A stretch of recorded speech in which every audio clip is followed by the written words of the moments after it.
If you believe that gentleman's assertion around the fact that a lot of data is available about me because I've posted my real name in Facebook, I've posted my real name in Google, we know a lot about the user. Now, what do you do if you're in marketing? If you're sitting down trying to design a brand campaign, what do you do then? Your campaign is going to look something like this, right? Instead of having one ad where you're going to spend tens of millions of dollars and have a celebrity endorse it and show it to 10 million people because that's the old model, you're going to try and figure out, how do I take these 10 million people watching this piece of programming at different points in time, in different conditions, and how do I customize the message to them? So whilst we have one global internet, we're going to one big global audience, we're going to go to an audience of one. That audience of one is an audience where I could tell you exactly how to target them, I could tell you who they are, I could tell you a lot of things about them. Right? How are you, as a creative force, going to change those 10 million pieces of creative for those 10 million people? I don't know the answer. But I think what's going to happen is we're going to go to a very different model.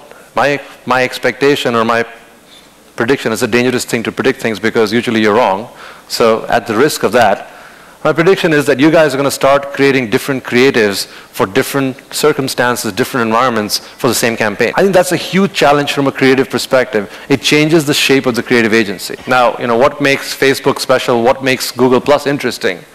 The moment you have too much information, you go back to your old notion of community. You have to go back to a notion of, instead of trying to find out what the entire crowd thinks, let me find out what those 5 people I trust think or those 10 people I trust think. Which is what we do. This is how we conduct life. The internet is a representation of life. So what happens is, in the social networking world, what we started to do is we started to go back and rely on those 10 friends or 20 friends and 50 friends. I don't want the recommendation of an editor. I don't want the recommendation of 1,000 people. I want to know where my 20 friends are eating. I'd much rather trust their judgment versus trust the judgment of 5 exabytes of information being created every 2 hours. So what we're seeing is we're seeing us go from an era of information or a web of information to a web of people. I think all industry models, all business models are going to change. The power is truly going to be that of the user. It is going to be in the hands of the user. That is the new trend. It is a web of people. If you remember, there's a time when you all signed up for your first email account. I actually don't remember signing up with my real name for my first email account because it was not important. It was just seemed to be a way to get some messages back and forth. Today, people would pay money to get their name at Gmail or Yahoo or Hotmail or whichever email addresses because it's hard to find your own name. And I'd much rather have my own name. So we're going from a world of anonymity on the web to a world we actually want to represent ourselves on the web. And that is the trend. That is why people want to be on Facebook. That is why people want to be on Google Pluses themselves, because I don't want to be, Dolly Raja 20195 at gmail.com. I want to be my name. So you're seeing this big trend from information to people wanting to represent themselves, from a web of information to a web of people, and that's where the next trend is going to be born.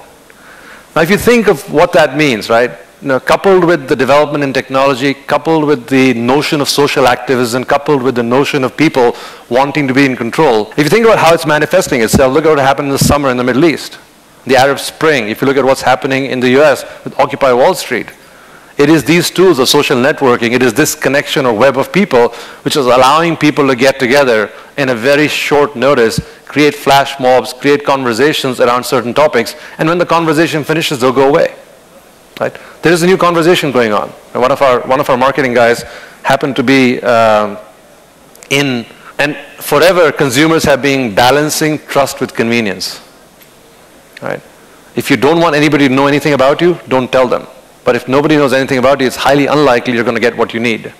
So we all strike that balance. When you take out your credit card and use it somewhere, there is a notion that you want to have some convenience. When you want to have that convenience, I'm going to find out who you are.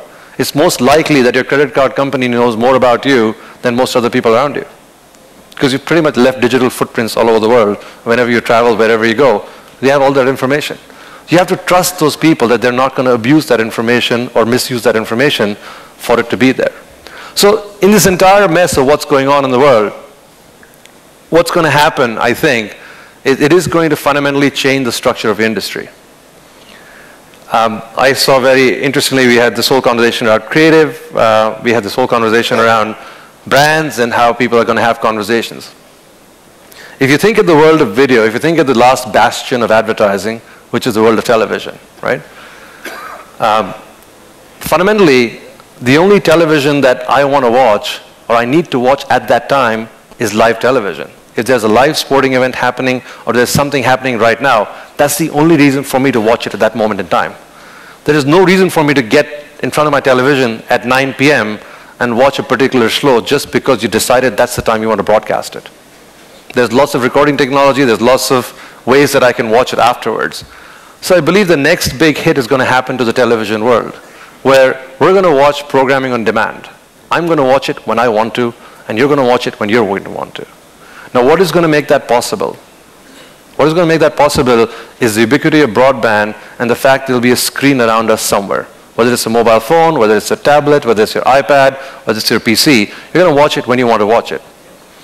If you believe that gentleman's assertion around the fact that a lot of data is available about me because I've posted my real name in Facebook, I've posted my real name in Google, we know a lot about the user. Now, what do you do if you're in marketing? If you're sitting down trying to design a brand campaign, what do you do then? Your campaign is going to look something like this, right?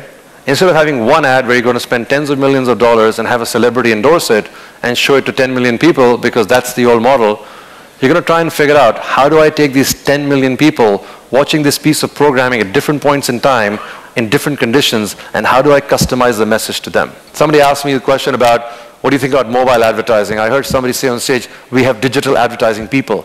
All those distinctions are going to go away. There's going to be no online, offline. There's going to be one line. Make up your mind, right?